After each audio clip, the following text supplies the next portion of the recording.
আসসালামু আলাইকুম। শরীয়তপুর রান্নাঘরে আপনাদের স্বাগতম।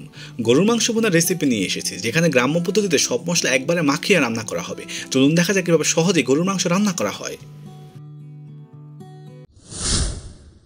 শুরুতে যে পাত্রে গরুর মাংস রান্না করা হবে সে পাত্রে নিয়ে নিয়েছি 1 কেজি পরিমাণ গরুর মাংস। এরপর দিয়ে দেব 2টি তেজপাতা এবং 2টি দারচিনি। এবার দিয়ে দেব পরিমাণ মতো পেঁয়াজ। এখানে আমার 5 থেকে 7টা পেঁয়াজ কুচি নিয়েছি। এরপরে দিয়ে দেব পরিমাণ মতো মরিচ গুঁড়া। যে যতটা ঝাল খাই সেই পরিমাণ মরিচ গুঁড়া দিব। এখানে আমরা 1.5 টেবিল চামচ পরিমাণ মরিচ গুঁড়া দিয়েছি। এবার দিয়ে দেব 1 চা চামচ পরিমাণ হলুদ গুঁড়া। গরুর মাংস হলুদ গুঁড়া কম দেওয়াই ভালো। এবার দিব পরিমাণ মতো লবণ। এখন দেব এলাচি ও জিরা বাটা। এখানে আমরা 2 চা চামচ পরিমাণ এলাচি ও জিরা বাটা দিয়েছি। এরপরে দিয়ে দিব 2 টেবিল চামচ পরিমাণ আদা রসুন বাটা।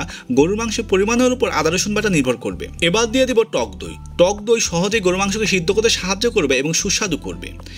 এই পর্যায়ে আমরা দিয়ে দিব পরিমাণ মতো তেল। এবার মশলাগুলোর সাথে গরুর মাংসকে ভালোভাবে মাখিয়ে নিব। গ্রাম অঞ্চলের প্রত্যেক বাড়িতেই গরুর মাংসকে এভাবে রান্না করা হয়। সব মশলা একবারে দিয়ে ভালোভাবে মাখিয়ে অল্প আঁচে আস্তে আস্তে রান্না করা হয়। এর ফলে মাংসের মধ্যে সুন্দর একটি স্বাদ আসে এবং খেতে খুবই মজাদার হয়।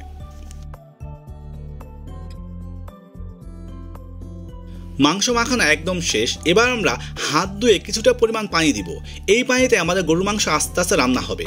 বেশি পরিমাণ পানি না, একদমই সামান্য পানি।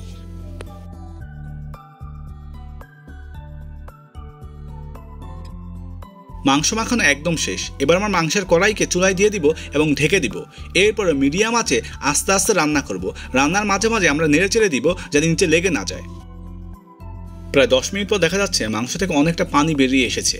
এই জন্য আমরা তখন অতটা বেশি পানি দেইনি। এই জন্য মাংস ভুনার সময় একদম অল্প পরিমাণ পানি দিয়ে আস্তে আস্তে রান্না করতে হবে। এরপরে আমরা আবার ঢেকে দিব এবং আস্তে আস্তে রান্না করব এবং রান্নার মাঝে মাঝে বারবার নেড়ে চেড়ে দিব যেন নিচে লেগে না যায়। আরও 10 মিনিট পর দেখা যাচ্ছে মাংস থেকে অনেকটা পানি শুকিয়ে গেছে এবং মাংস আস্তে আস্তে সিদ্ধ হচ্ছে। এবার আমরা আস্তে আস্তে নেড়ে চেড়ে দিব। এরপরে যদি পানির প্রয়োজন হয় তাহলে আমরা পানি অ্যাড করতে পারবো।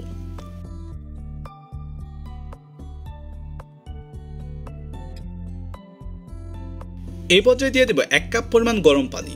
এই পানিতে আস্তে আস্তে গরুর মাংস ভুনা হবে, আর বেশি পানি দিব না। যদি বেশি পানি দেওয়া হয় তাহলে ঝোলঝোল হয়ে যাবে। এরপর আবার ঢেকে দিব এবং কিছুক্ষণের জন্য রান্না করব।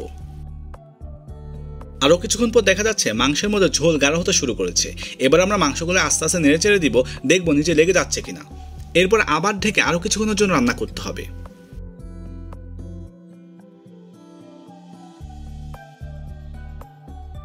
প্রায় 10 থেকে 15 মিনিট পর দেখা যাচ্ছে মাংসের ঝোলের পরিমাণ অনেকটা শুকিয়ে এসেছে এবং মাংসগুলো সিদ্ধ হয়ে গেছে। এবার দিয়ে দিব 4 থেকে 5টা কাঁচামরিচ ফালি, যা মাংসের মধ্যে সুন্দর একটি ফ্লেভার আনবে, এবং দিব 1 চা চামচ পরিমাণ ভাজা জিরা গুঁড়া। এর ফলে মাংসের মধ্যে সুন্দর একটি ঘ্রাণ আসবে এবং খেতেও সুস্বাদু হবে। এরপরে মশলাগুলোকে মাংসের সাথে ভালোভাবে মিশিয়ে নিব।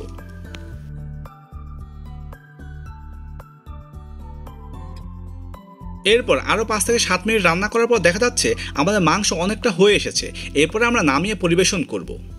এভাবে মাংস রান্না করলে মাংস যেমন সুস্বাদু হবে এবং সহজেই ঝটপট মাংস রান্না করা যাবে। এরপর মাংসকে নামিয়ে গরম গরম পরিবেশন করব। যদি আমাদের ভিডিওকে ভালো লেগে থাকে এবং আমাদের রেসিপিগুলো পছন্দ হয়ে থাকে তাহলে আমাদের ভিডিওকে লাইক করুন, শেয়ার করুন এবং সাবস্ক্রাইব করুন। ধন্যবাদ।